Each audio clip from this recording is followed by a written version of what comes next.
Lancaster County Police began searching for the Crow family after a call from a neighbor. She reported that she had not seen Matthew, Elizabeth, and Sarah for several days. At first, the police assumed the family might have gone on a short trip, so they decided to check the house. During the initial external inspection, everything looked normal. The doors and windows were closed, and the cars were in the garage. Inside, nothing aroused any particular suspicion either. The only thing the officers noted was an uneaten pie on the kitchen table that had dried out and cracked. There were no signs of a struggle or a break-in, so the police began searching the surrounding area. After 2 weeks of fruitless searches of forests, roads, and abandoned places, it became clear that the family had not just gone away. The situation changed on July 30, 2023, when a second call came in to the police, this time from the head of Lancaster Electric Solutions, where Matthew Crow worked. He reported that Matthew had not shown up for work or been in contact for over 2 weeks, which was completely uncharacteristic of him. It was after this call that the police returned to the house and, this time, conducted a more detailed inspection. The detective's attention was drawn to a suspicious section of the concrete floor in the basement. It was too smooth and neatly covered in dust, as if it had been recently repaired. The floor was checked with a ground-penetrating radar, a special device that uses radio waves to detect changes in ground structure and hidden voids. The radar immediately showed a clear anomaly. Under a relatively thin layer of concrete, the device detected a disruption in uniformity, characteristic of a recent pour and the presence of foreign objects. Beneath the concrete were the remains of all 3 members of the Crow family. The police now realized they were dealing not just with missing people, but with a carefully concealed crime. At that moment, no one knew that the answer was very close, literally just beyond the wall of the neighboring house. Until July 2023, the Crow family's life was no different from that of other families in Lancaster. A quiet suburb, a cozy home, and ordinary daily routines. The neighbors knew each other well, but nothing attracted any particular attention. Matthew Crow, 36, worked as an electrician at Lancaster Electric Solutions. Colleagues considered him a responsible, calm person who had no conflicts at work. After his shift, he went straight home and rarely socialized with anyone outside his family. Elizabeth Crow, his 34-year-old wife, taught English at Lincoln Middle School. Students and colleagues spoke of her warmly, considering her a caring educator. The family had moved to Lancaster in the spring of 2022, believing the quiet town would be a more comfortable place to raise their daughter Sarah. Every morning, Elizabeth drove Sarah to school and then went to work.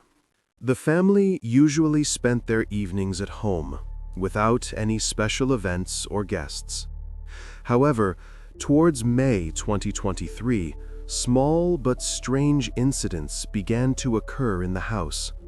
Later, while speaking with the police, a close friend of Elizabeth's revealed that she had started complaining about personal items going missing.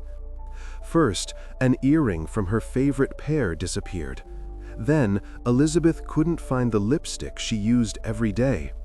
She also mentioned that a photograph of her daughter had vanished from the refrigerator. At first, Elizabeth brushed it off as her own forgetfulness. But in June, a more disturbing incident occurred. The camera from the baby monitor in Sarah's bedroom went missing. Elizabeth checked the room and the house several times, but never found the camera. This alarmed her, although the family still tried not to overstate the seriousness of the situation, telling themselves that the camera might have been accidentally thrown away. No one thought at the time that these disappearances were not random, but meticulously planned. Later, all these items would be found in the home of a person the family trusted. But at that moment, no one suspected that the Crow family's quiet life had long been the subject of intense observation. On July 30, 2023, the Lancaster County Police Department officially opened a missing persons case for the Crow family. By this point, more than 2 weeks had passed since the first call from a neighbor who reported she had not seen Matthew, Elizabeth, and Sarah for a long time. At that time, immediately after the call, police officers went to the family's home and conducted a brief inspection, but found nothing to indicate a crime or an urgent situation. The house was locked, the windows and doors were closed, and the cars were in the garage. Everything looked as if the residents might have gone away temporarily without telling their neighbors. However, time passed, and there was still no news from the Crow family. The police moved on to a more active search. Investigators checked nearby roads, wooded areas, hospitals, and hotels. Dozens of hours of surveillance footage from cameras on main roads and exits from Lancaster were reviewed, but no trace of the family's cars or members could be found. The phones of all three were turned off, and their bank accounts had not been used. The more the police searched, the more questions arose. The family had vanished without a trace, as if they had never existed. Meanwhile, concern was growing not only among the neighbors. Elizabeth's friend, Laura, became increasingly worried about her absence. Elizabeth was not answering calls or messages, although she had always been responsive before. Laura worked with Elizabeth at Lincoln Middle School, and she soon contacted the school administration, voicing her alarm. They confirmed that Elizabeth had last been at work on July 14th, after which she stopped communicating and did not give notice of her absence. This was completely out of character for Elizabeth, and the administration also became concerned. On July 30, 2023, another call came into the police, which became the decisive factor in launching a formal investigation. The head of Lancaster Electric Solutions, where Matthew worked, reported that he had also not been to work since mid-July. Matthew had always been a responsible employee who gave advance notice of any schedule changes. Such a sudden and unexplained absence alarmed his management. The police now had 2 independent and serious confirmations that both spouses had disappeared simultaneously without warning. Upon receiving this information, the police returned to the Crow family home for a second, more detailed inspection. The house now looked even more abandoned than before. The mailbox was overflowing with mail, and newspapers and flyers had piled up by the front door, untouched for a long time. Officers again tried to get a response from the residents, checked the windows, and walked around the property, but still found no external signs of a break-in or anything suspicious. Neighbors confirmed that no one from the family had appeared since the police's first visit. The house remained quiet and empty. Investigators contacted the Crow family's relatives again, trying to find out if Matthew and Elizabeth might have gone somewhere without warning. But their loved ones were also surprised and worried. The lack of activity on their bank accounts and phones over the past 2 weeks only strengthened the police's suspicion that the family could be in serious danger. Assessing all the information gathered, the calls from the neighbor, Elizabeth's colleagues at school, and Matthew's employer, the family's absence from surveillance cameras, and the complete silence from relatives, the police requested a court warrant for forced entry into the home and a full forensic examination. The court granted the request without delay, understanding the gravity of the situation. When the officers officially entered the house, they were prepared to face an unpleasant scene. However, what they discovered a few minutes later completely changed their understanding of the case. When Lancaster County investigators went down into the basement of the Crow family home for the second time, they already understood that the case had taken a serious turn. During the first cursory inspection, the basement had not aroused suspicion. It was an ordinary space with jars of preserves, tools, and household items covered in a thin layer of dust.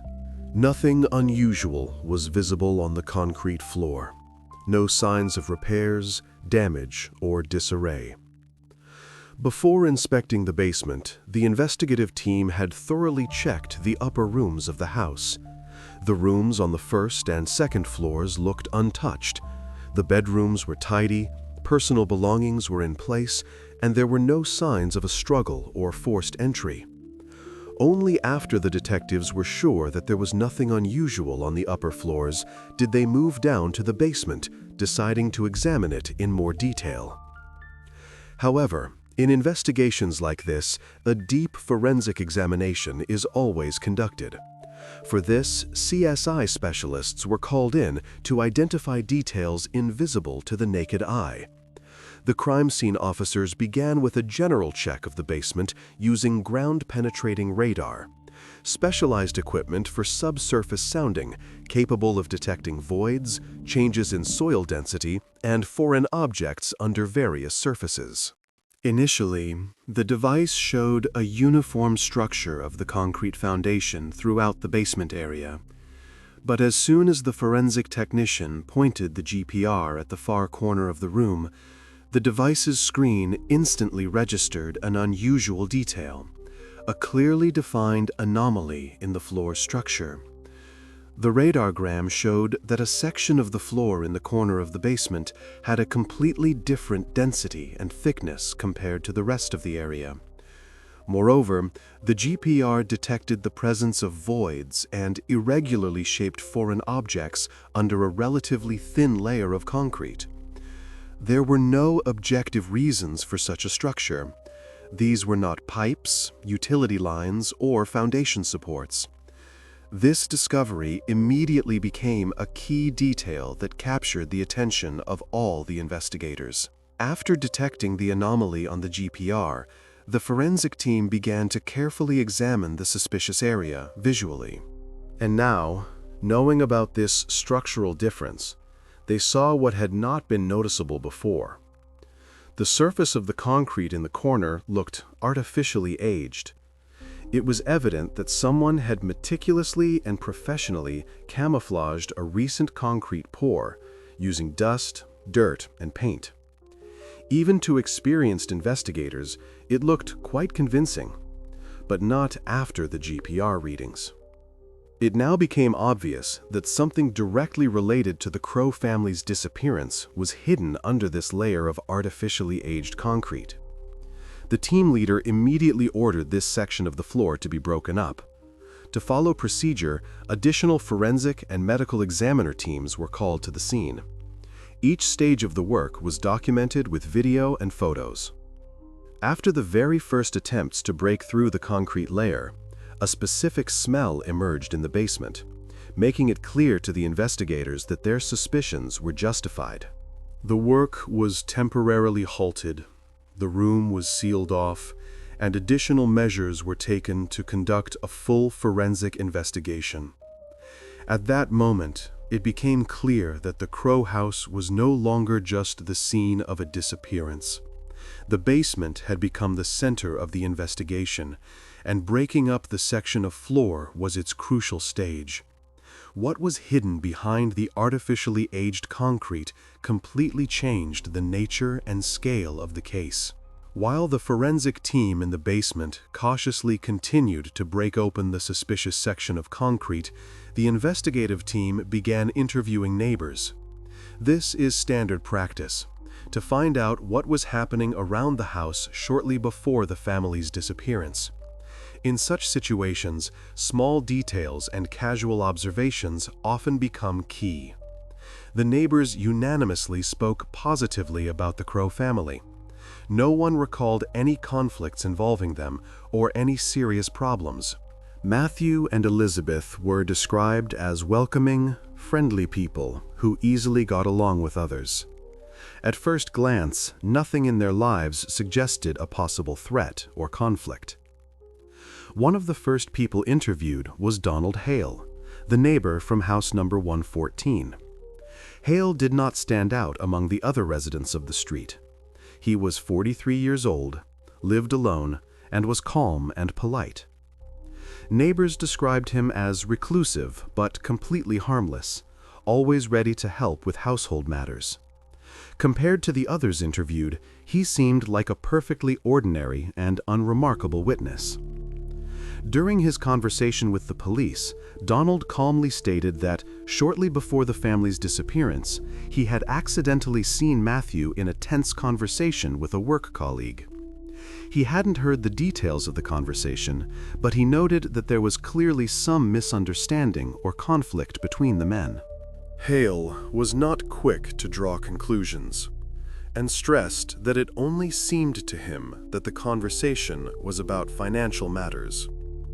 He provided no extra details or speculation, only a brief and measured observation. For the investigators, this was the first concrete lead that needed to be checked. The information was immediately passed on to another operational team, which began a preliminary background check on Matthew's colleague named Mark. Of course, at that moment, no one declared Mark a suspect. It was standard procedure to gather data to later verify his possible alibi and his relationship with the missing man.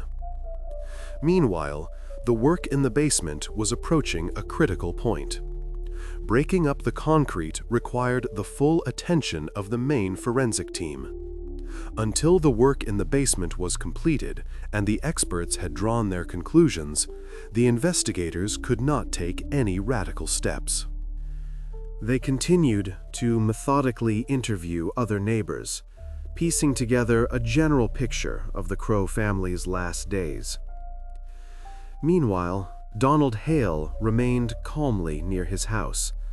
He occasionally chatted with neighbors, observing the police work without nervousness or excessive curiosity. His behavior seemed natural and did not arouse any suspicion. When the forensic team in the basement finally broke through the concrete completely, their discovery changed the entire course of the investigation. Under the layer of artificially aged concrete, the remains of 3 people were found, which were soon preliminarily identified as Matthew, Elizabeth, and Sarah Crow. From that moment, it became clear that the family's disappearance could no longer be considered a simple incident. The events took on a completely different scale, and the theory based on Hale's statement was temporarily pushed to the background. But a short time later, the quiet neighbor from house number 114 was once again the focus of the investigation, this time for a very different reason. While investigators were still checking on Mark, Matthew's colleague, they had overlooked an important logistical question. In the first few days, no one had considered how a suspect could have brought such a large amount of cement into the Crow's basement unnoticed. Forensic experts immediately noted that the concrete in the basement had been poured recently, but it was impossible to determine the exact date on site. Laboratory analysis was needed to establish when the work had been done. While the investigation awaited the results, their attention remained focused on the conflict between Mark and Matthew. Meanwhile, another operational team began examining surveillance footage from cameras located near the homes of the Crow family and their neighbors. During the review, footage captured on the night of July 16-17 drew the officers' attention. A camera on house number 109, located directly opposite, had clearly recorded unusual activity near Donald Hale's garage.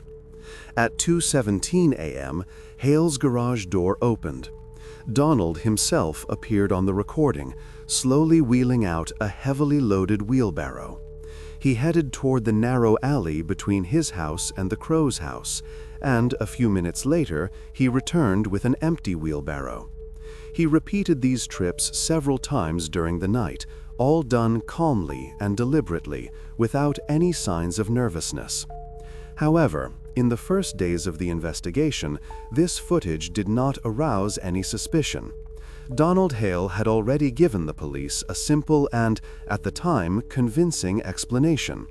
He was helping Matthew pour a garden path, and they chose to work at night because of the intense July heat to prevent the cement from drying too quickly.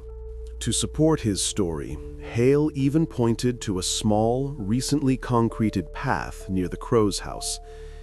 This explanation seemed plausible and did not raise any further questions from the patrol officers, so the video recordings were sent to the archives. A crucial point that investigators missed at the time was the scale of the work. A small garden path would have required far less material than the amount of cement later found poured in the basement. One night and a few trips with a wheelbarrow could not have accounted for pouring such a large area. It would have required several days or the help of other people. However, at the initial stage, the police did not notice this discrepancy. Meanwhile, Hale himself behaved calmly and naturally. He occasionally spoke with neighbors, participated in conversations with patrol officers, and showed care and concern, demonstrating complete openness and a lack of anxiety.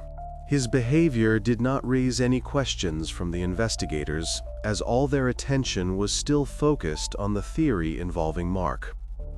A few days later, the results of the laboratory analysis became available. The analysis showed that the cement in the Crow's basement had been poured over several days. This completely contradicted Hale's initial statement that the work was done in a single night, from July 16 to 17, and only involved a small section of pathway in the yard. After this, the police revisited the previously ignored video recordings. Now, Hale's words and actions, which had initially seemed natural and logical, became the first serious lead in the case. The neighbor's lie completely changed the direction of the investigation, making Donald Hale the central figure around whom all major events would soon unfold. While investigators were fully concentrated on checking Mark and meticulously studying his possible involvement in the case, Donald Hale remained just a few feet away from the crime scene. He continued to live in his house, number 114, located right next to the Crow home, where forensic specialists were collecting crucial evidence. Initially, there was nothing in Donald's behavior that would have aroused police suspicion. He seemed like a typical neighbor, showing sympathy for the tragedy. However, his behavior gradually started to take on noticeable oddities, which the investigation did not immediately pick up on. The officers working near the Crow house later recalled that Donald behaved too casually and was even friendly for the situation he was in. While experts were carrying evidence out of the basement, Hale approached the police officers and began offering them coffee, water, and help if needed. In the first hours of the investigation, such behavior seemed like a natural expression of concern from someone worried about his neighbors. None of the officers saw anything strange in it and were even grateful for the friendly gesture. However, later, when the police carefully reviewed witness statements, disturbing details emerged. Neighbors noted that on the day the evidence was discovered, Donald was almost constantly at his window, watching the forensic team's work very intently. Neither phone calls nor conversations with other neighbors distracted him from his observation. He watched every move the investigators made, calmly and without any sign of anxiety, as if he were following the progress of a meticulously planned script. When the police completed the initial phase of their work and began removing physical evidence, Donald came out of his house again. He approached the operational team and calmly inquired if they had arrested Mark, Matthew's colleague, yet. At the time, the investigation considered this a perfectly natural question from an interested person. But later, this particular detail drew the special attention of the police. The calmness and confidence with which Hale asked this question made investigators wonder about his true motives. Later, detectives began to check Donald's statements more thoroughly and noticed a strange detail. When he was invited for a second interview and asked about his access to the Crow family's home, he confirmed absolutely calmly and without hesitation that he had the code to the garage. Donald explained it simply. Matthew himself had given him the code so Hale could come in and water the plants when the family was away. At that moment, this detail seemed insignificant and even helpful to the police, as it confirmed the trusting relationship between the neighbors. Only much later did it become clear that this very explanation gave Donald the ability to enter the house unimpeded and remain unnoticed. Against the backdrop of the investigators' active work on the theory involving Mark, Hale's confidence seemed completely natural. He showed no signs of nervousness, did not shy away from conversation, and appeared to be an open and conscientious witness. That is why his behavior did not raise any questions for a long time. But a few days later, when investigators received the first serious results from the laboratory tests and compared them with the surveillance footage, Donald's confidence and calmness no longer seemed natural. The police suddenly realized that the neighbor was not just observing what was happening, he was controlling the situation. He knew exactly that the police were focused on the wrong person, and this gave him a sense of complete security.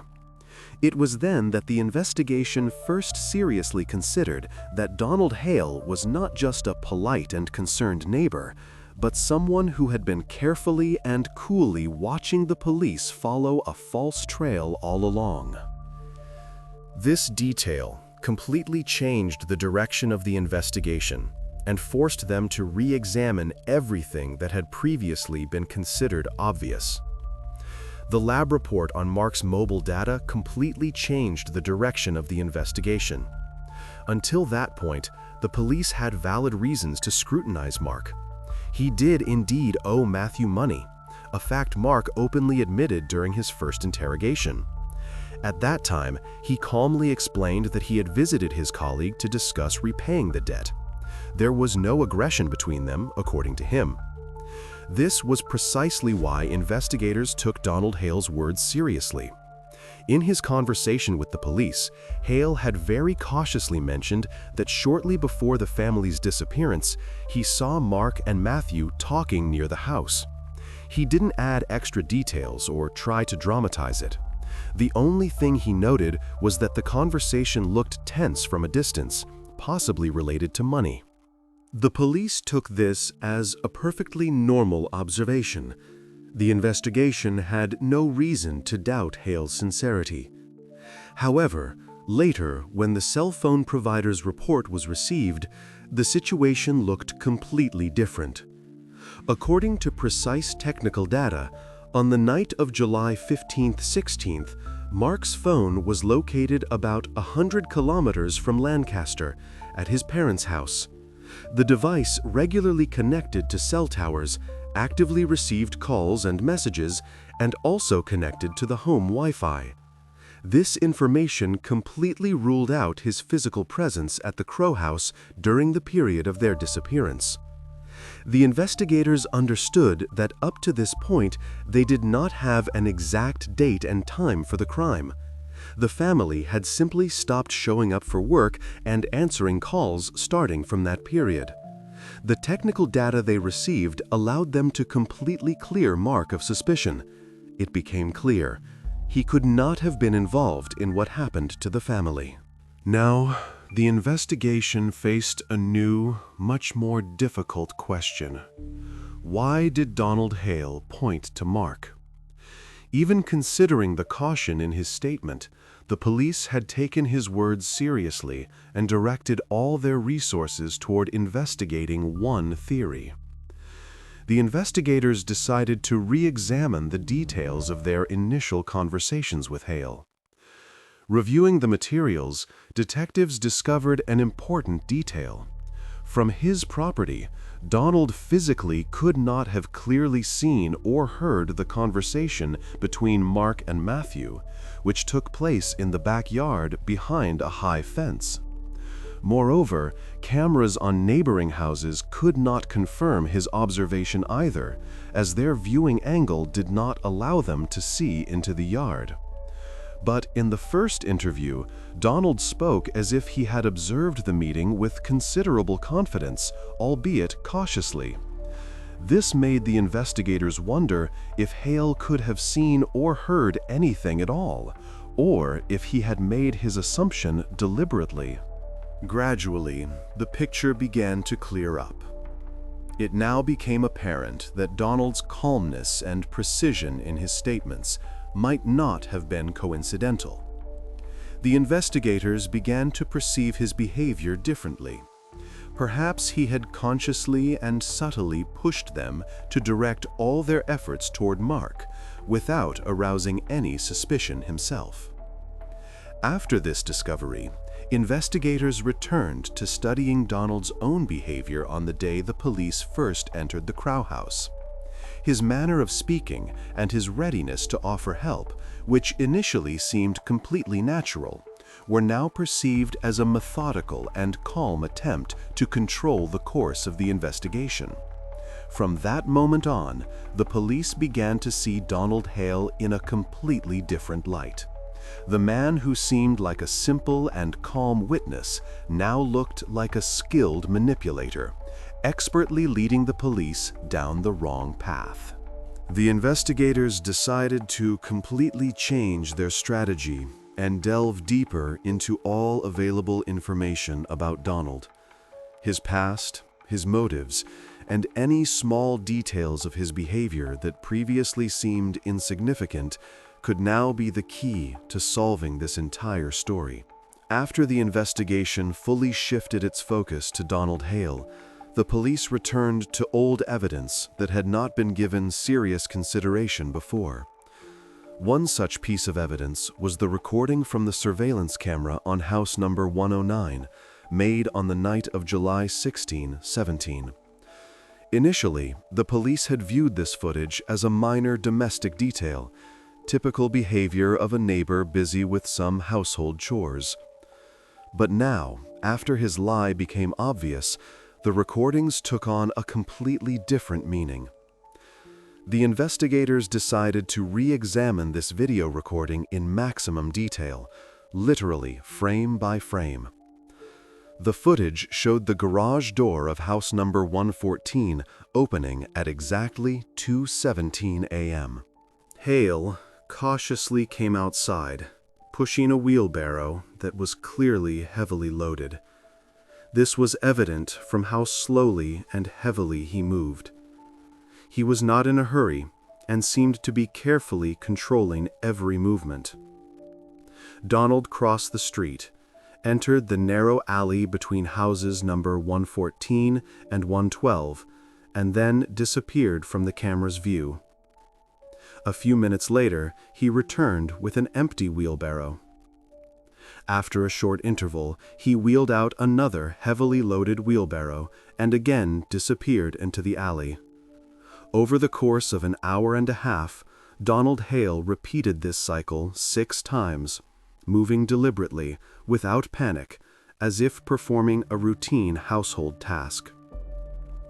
Initially, when patrol officers first saw this footage, they asked Donald a logical question: what was he doing at night? At that time, Hale gave a quick and calm explanation that seemed quite plausible. He claimed he was helping Matthew pour a new garden path near the Crow's house. According to him, the July heat during the day made it impossible to work with cement properly. The mixture dried too quickly, so they decided to do the work at night to get a smooth, high-quality pour. When the patrol officers checked the Crow's yard, they indeed found a freshly poured, narrow path leading from the garage to the gate. The path looked genuinely new. The edges were still light-colored, without cracks or dirt. The police had no reason to doubt Hale's explanation. At that point, the episode was closed as fully explained and not suspicious. The recording was sent to the archives. However, now that it was clear Donald had lied about Mark and sent the investigation down a false trail, the police decided to thoroughly re-verify this explanation as well. Forensic experts returned to the Crow family's yard to re-examine the concrete path more carefully. The experts conducted a detailed analysis of the concrete's composition and compared it with the material previously found in the basement of the Crow house. The results showed a 100% match. The same cement from the same batch and poured at roughly the same time was used in both the basement and the yard. It now became obvious. The new path was not just a random repair, but part of Donald Hale's plan, a thought-out alibi he had prepared in advance to divert suspicion. At this point, detectives noticed a serious logical inconsistency. The recordings clearly showed Hale moving along the street and entering the alley between the houses, but for some reason, the cameras had not captured him entering the Crows' property or their yard directly. This discrepancy raised questions for the police, and they decided to study the camera's field of view. After an inspection, it became clear. The camera installed on house number 109 covered only a limited area. It was aimed in such a way that the street and the beginning of the alley were clearly visible, but the entrance to the Crow's yard, as well as the side door of the house, remained completely out of sight. It was thanks to this blind spot that Donald could calmly, and without risk of being recorded, enter the Crow's property and carry out his actions unnoticed. Only his path toward the house was captured, but not the actual entry. The investigators connected this fact with Donald's behavior in the early days of the investigation. He had confidently pointed out the path to the police as obvious proof of his words and calmly explained why the work was done at night. He knew the police had no way to fully verify his actions on camera, and the new path perfectly matched his story. Forensic specialists conducted additional calculations and measurements. The mass of the concrete found under the floor in the Crow's basement perfectly matched the volume of cement mixture that one person could transport in the 6 nighttime trips recorded by the camera. This was irrefutable proof that on that night, Donald Hale was not helping his neighbor at all, but was systematically and calculatingly covering the tracks of his crime by meticulously transporting cement. Now, the police once again pieced together all the facts. Donald's false statements about Mark, the well-thought-out alibi with the path, and the video recording of his nighttime activities. All the details fit perfectly into a single picture. The man whom the police had initially considered a reliable and calm neighbor was now seen as a skillful manipulator, cold-bloodedly leading the investigation in the wrong direction.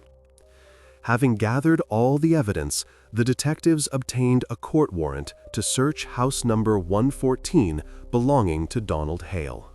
The document was signed without delay, as the investigation was able to convincingly argue the necessity of this step. That the warrant was in police hands, it was clear that the investigation was approaching its final phase. The home of the man who had so cleverly led the police down false trails was finally supposed to reveal the main secret of the Crow family's disappearance. The detectives prepared to enter Donald Hale's house, understanding that after this step, they would have no room for error. August 8, 2023, 6:15 a.m. Police cars stopped at house number 114, where Donald Hale lived. The search warrant was officially executed. Donald opened the door to the officers quickly, as if he had been expecting them, though the expression on his face betrayed confusion and anxiety. At the same time, he tried to remain as calm as possible, without any excess emotion, repeating that he was fully prepared to help the police and did not understand why a search of his house was necessary. The operational team split into several groups and immediately began to work, simultaneously checking different areas of the house. The first area was the garage. Investigators meticulously inspected every shelf and every corner. Soon, construction tools caught the attention of the forensic specialists, trowels and small shovels with remnants of dried cement mixture on them. Given the recent findings at the Crow family's home, the tools were carefully packaged and sent for laboratory analysis to definitively confirm their connection to the concrete pour found in the missing family's basement. Meanwhile, another group was inspecting the kitchen. The entire room was perfectly clean, almost sterile. However, in the sink, forensic specialists noticed one strange item: a simple metal fork that did not fit in with the overall picture. After comparing it with all the cutlery sets in the house, the investigators confirmed that the fork did not belong to Hale. This small object quickly took on special significance, as it could directly indicate the presence of someone else in Donald's house, or, conversely, his presence in another house. The fork was immediately seized to be checked for DNA and fingerprints. Hale himself watched the proceedings closely, trying to maintain an outward calm, but with each new discovery, he looked increasingly tense. He frequently asked the officers the same types of questions about what exactly they were looking for and why they were at his house. But the police responded evasively, not revealing details of the investigation. His nervousness grew. He stopped hiding his anxiety, looking around more often, and constantly monitoring the officers' actions. The main focus was on the bedroom, located on the second floor of the house. Here, a group of investigators began a methodical inspection of Donald's furniture and personal belongings. While checking the bedside table, one of the officers discovered a top drawer whose contents instantly changed the direction of the entire investigation. Inside the drawer, neatly arranged and wrapped in cloth, lay personal items that clearly did not belong to the homeowner. The first find was a single silver earring, which preliminary information suggested could belong to Elizabeth Crow. Then, the investigator carefully took out a small amateur photograph of Sarah Crow. This was the very photograph that, according to Elizabeth's friend, had disappeared from their home shortly before the family went missing. The next item was a tube of lipstick of a well-known brand and color, identical to the one previously reported missing by Elizabeth. However, the most crucial piece of evidence was a small electronic camera from a baby monitor, wrapped separately. Forensic specialists quickly confirmed the device's serial number. It was the same video camera that had disappeared from the Crow house several weeks before the tragedy. When the police informed Hale of what they had found, he dropped his facade of calm and began making excuses. He claimed it was the first time he had seen these items, and even suggested they might have been planted to lead the investigation down the wrong path. Donald assured the police that he was being framed, but this version seemed highly improbable, given the entire situation and how carefully the items had been hidden. Despite the suspect's vehement reaction, the investigators noted that his words did not seem convincing. On the contrary, Donald's excuses and nervousness confirmed their suspicions rather than dispelling them. The police now had a concrete set of evidence linking Hale to the missing family. Each item found proved that the suspect had somehow gained access to the Crow family's personal belongings long before they stopped being in contact. However, the investigators understood that their investigation was not yet complete.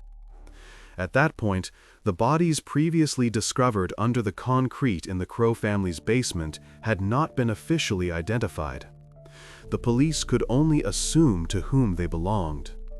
But now, after the discoveries in Hale's house, their confidence that the missing family had indeed been murdered grew significantly. Now the police faced a new stage of the investigation, aimed at the final identification of the remains and confirming the suspect's direct link to the crime. What had seemed impossible a few days ago was now obvious. Donald Hale was no longer a simple witness or a calm neighbor. His actions, the evidence found, and his behavior all indicated that the investigation was on the home stretch. There was no turning back now. All that remained was to confirm what the police already considered obvious. Donald Hale, now the center of the police investigation, had until the last moment seemed like a very ordinary resident of Lancaster. But after the latest discoveries, investigators began to examine his past more closely. At the time of the investigation, Donald was 43 years old. He had never been married, lived alone, and did not maintain close ties with his neighbors. He had inherited house number 114 from his parents and had lived a reclusive life ever since, without any noticeable conflicts with those around him. Hale worked as a general laborer, frequently changing jobs and never staying in one place for long. However, a check of the archives revealed a forgotten complaint from a neighbor in 2021. The woman stated that she had repeatedly noticed Donald near her windows in the evening and was certain he was watching her. The police found no evidence at the time. The complaint was closed, and it was soon forgotten. Now, after the discovery of the Crow family's personal items in Hale's bedroom, this incident took on a completely different meaning. The single earring, the photo of Sarah, the tube of lipstick, and especially the video camera were evidence that Donald was not just watching, but was also collecting a kind of trophy, which supported the psychological profile of a person with an unhealthy obsession with someone else's life. Criminal profilers confirmed, such behavior is typical for individuals who start with covert observation, then gradually get closer to their victims and collect personal items. It was likely that Hale's actions had followed this pattern.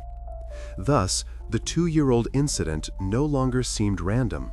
For the investigation, Donald had definitively ceased to be just a witness.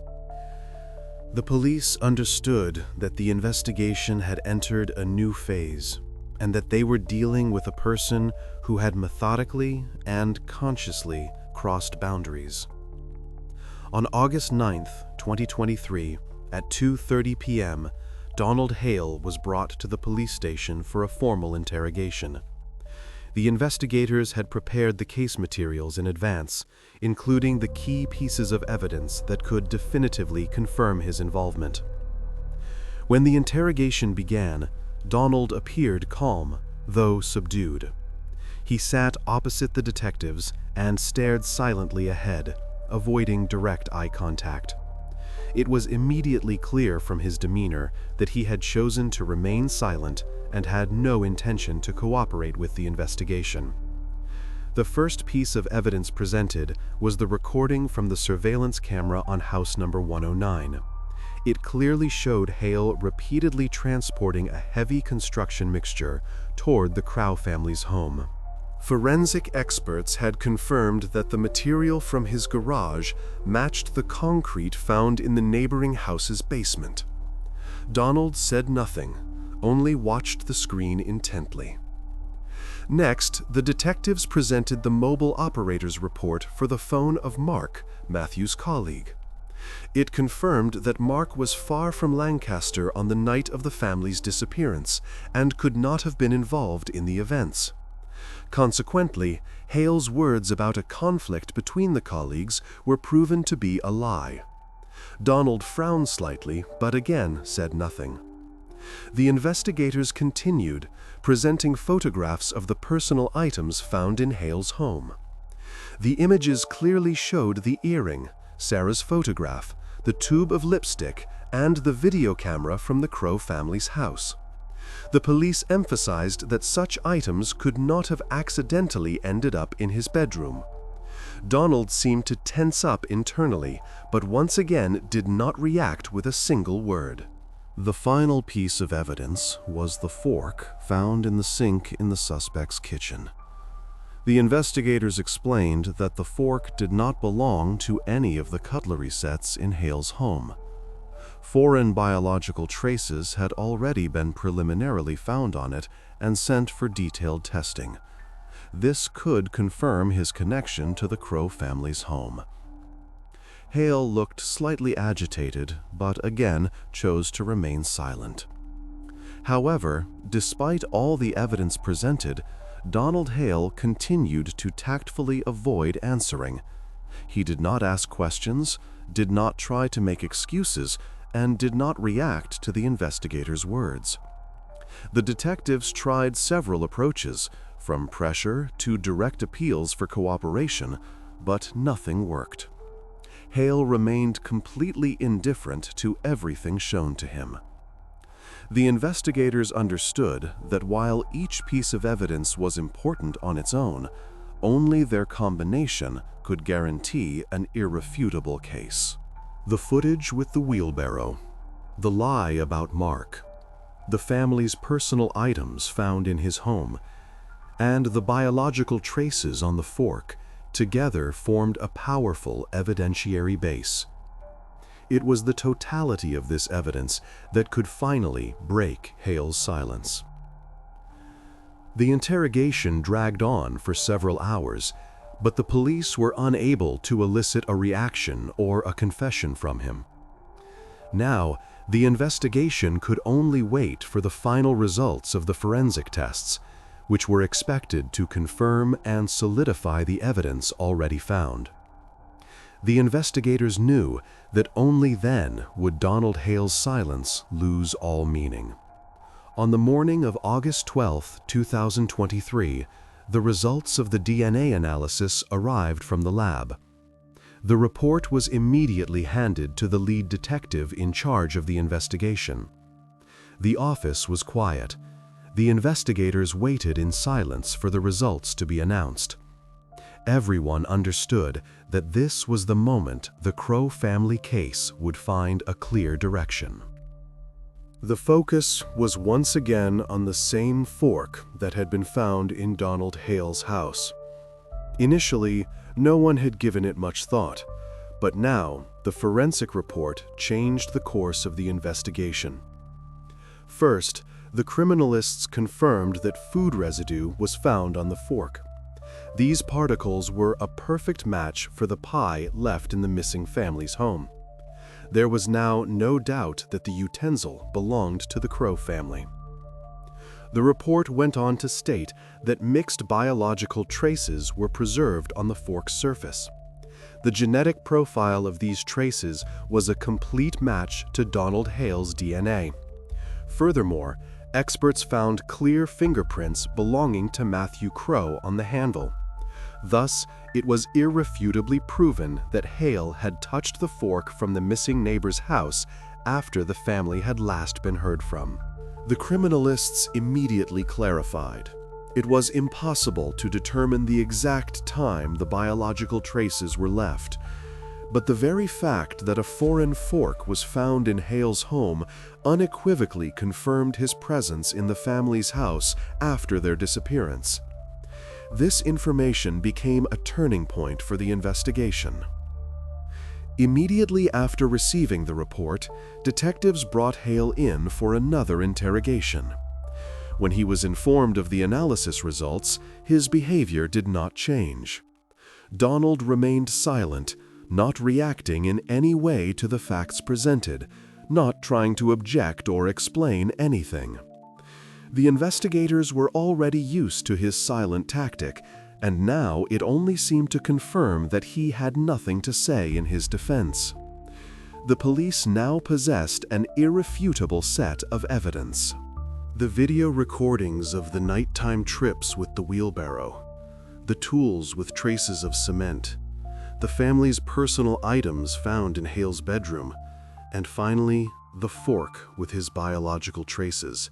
It all came together to form a single, compelling picture. The investigation had one step left: official confirmation that the remains found in the basement belonged to the Crow family. Only then could the investigation be officially closed, putting an end to a case that had shaken all of Lancaster. On the evening of August 12, 2023, investigators once again invited Donald Hale for a conversation. This time, the atmosphere was different. He looked tense, without his usual mask of calmness, and took a seat opposite the detectives as if awaiting the end of a battle. Hale recounted that he had been watching the Crow family since May. He noted their daily routines, returning from work, family dinners, the sound of a child's laughter on the lawn, scenes that he lacked. This observation gradually grew into a sense of envy. He saw in another's life what he himself had lost, or never had: stability, care, mutual understanding. He admitted to entering their home using the garage code Matthew had entrusted to him. At first, it was like an experiment. He just wanted to experience their life from the inside. Then he began taking small things: an earring, a photo, lipstick, and the camera, not for profit, but as symbols of the life he wanted. For him, these items were a bridge to another's world. On July 15, he was inside the Crow house again. He stated that he had not planned anything initially, but the situation got out of control. A conflict arose between him and Matthew, which became the point of no return. He went upstairs, where Elizabeth and Sarah were, and acted impulsively, not according to any plan. Pausing, he noted that he couldn't leave without finishing what he had started. He sat at the table where a cut pie remained, took a fork, and brought it with him, like a memento of his time in the house. When asked about his motive, Hale spoke briefly. The reason was a fear of being without a place, without the life he saw others had. Envy, he said, pushed him to an act that he himself could not stop. After this confession, the investigators had no doubt of Hale's guilt. His story, supported by evidence, and his behavior created a complete picture.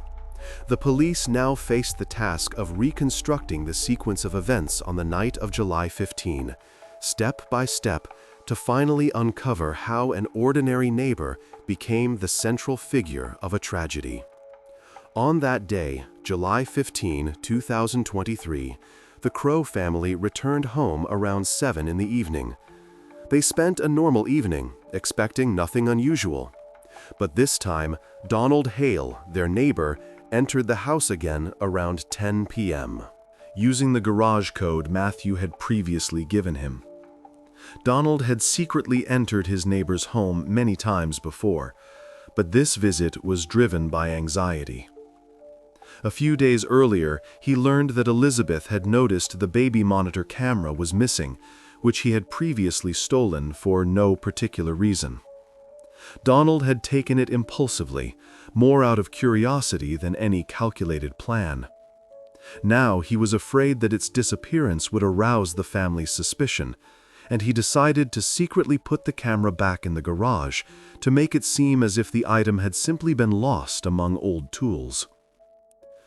At approximately 10:20 p.m., while Hale was in the garage carefully trying to leave the camera in a conspicuous place, the door suddenly opened. Matthew, having heard a quiet noise downstairs, had come down to check what was happening. Seeing his neighbor in the garage with the camera in his hands, Matthew immediately demanded an explanation, threatening to call the police. Donald panicked, realizing the situation was completely out of his control. In the conflict that erupted instantly, the first murder occurred at 10:25 p.m. After that, Donald went upstairs. Elizabeth, by this time alarmed, had come out to see what had happened. Without giving her time to raise an alarm, Donald acted quickly and impulsively. He then went to Sarah's room. By 11 p.m., the house was completely silent again. Hale lingered briefly in the kitchen, finished a piece of pie that was on the table, and took the fork, which later became an important piece of evidence. This act was interpreted by the investigation as a vivid manifestation of his morbid obsession with the Crow family's life. Hale himself later admitted that it was in this moment that he felt a sense of complete power over the life of another, a life he had so long dreamed of. On the night of July 16th, at around 2 o'clock, Donald began to cover his tracks. Cameras at the neighboring house, number 109, recorded him at 2:17 a.m. wheeling a barrow with bags of cement out of his garage and heading toward the Crow house. The investigation later confirmed that there was just enough cement to pour the floor in the basement. Before the tragic events, Donald had actually helped Matthew pour a small path near the Crow house. He now decided to use this past work as a plausible alibi if neighbors or the police began to ask questions about his nighttime activities with the cement. By 4 in the morning, Hale began pouring the basement floor. He worked methodically and carefully, camouflaging the fresh concrete with dirt and paint to make it look like the old surface. Forensic experts later noted the high quality of his work. By the morning of July 17, all concealment activities were complete. Donald calmly returned home, believing he had left no traces that could give him away. The investigation now had all the necessary evidence, as well as Donald Hale's own confession. All that remained for the police was to officially file the materials to finally close the investigation. It was already clear to everyone that the cause of the tragedy was Donald's morbid obsession with another's life, which had pushed him to his fatal actions. The trial of Donald Hale began on October 3, 2023, in the Lancaster County Courthouse. For the small town, it was a significant and difficult event, though the case went almost unnoticed outside the county. The prosecutor methodically and clearly presented the key evidence. The court heard the expert report on the use of ground-penetrating radar during the inspection of the basement, where the family's remains were found under a layer of concrete. The jury was then shown the camera footage that captured Hale transporting cement from his house to the Crow's house at night. The prosecution also presented Donald's attempt to cast suspicion on Mark, Matthew's colleague. This theory quickly collapsed under the weight of an alibi confirmed by the investigation. The personal items belonging to the Crow family, found in Hale's bedroom, definitively confirmed his morbid obsession with his neighbors' lives. The final piece of evidence was the DNA analysis of the fork found in Hale's kitchen, which had traces from both men on it. This unequivocally pointed to his presence in the victim's home immediately after the crime. However, Hale himself did not deny his guilt or try to defend himself. During the trial, he appeared subdued, almost broken. Donald admitted that the tragedy had happened impulsively and repeated several times that he had not planned such an outcome and deeply regretted what had happened. He accepted full responsibility, not asking for leniency. The jury quickly reached a unanimous decision. Donald Hale was found guilty on all 3 counts of first-degree murder. The court imposed the harshest possible sentence: 3 life sentences without the possibility of parole. The residents of Lancaster viewed the verdict as the expected outcome of a difficult trial. understanding that justice had been served, but what was lost could never be returned. The house at 112 Parkview Drive stood empty for several months. The Crow family's relatives put it up for sale, but no one dared to buy the building that had become the scene of a tragedy. The neighbors tried to ignore the house, which had become a constant reminder of what had happened. Eventually, the neighborhood residents sent a petition to the municipality asking for the building to be demolished. The city authorities agreed. In February 2024, the house was torn down. The lot was filled with dirt and seeded with grass. Now it is just an empty lot, and nothing remains to recall what happened. Case LPD 234419 is officially closed. Donald Hale has been found guilty. All evidence confirms his guilt and motive, envy, and an obsession with his neighbors' lives. Only one question remained unanswered. Why specifically July 15? To this, Hale answered briefly, "I don't know." And so, a blank line remained in the case file, which the investigation had fully completed.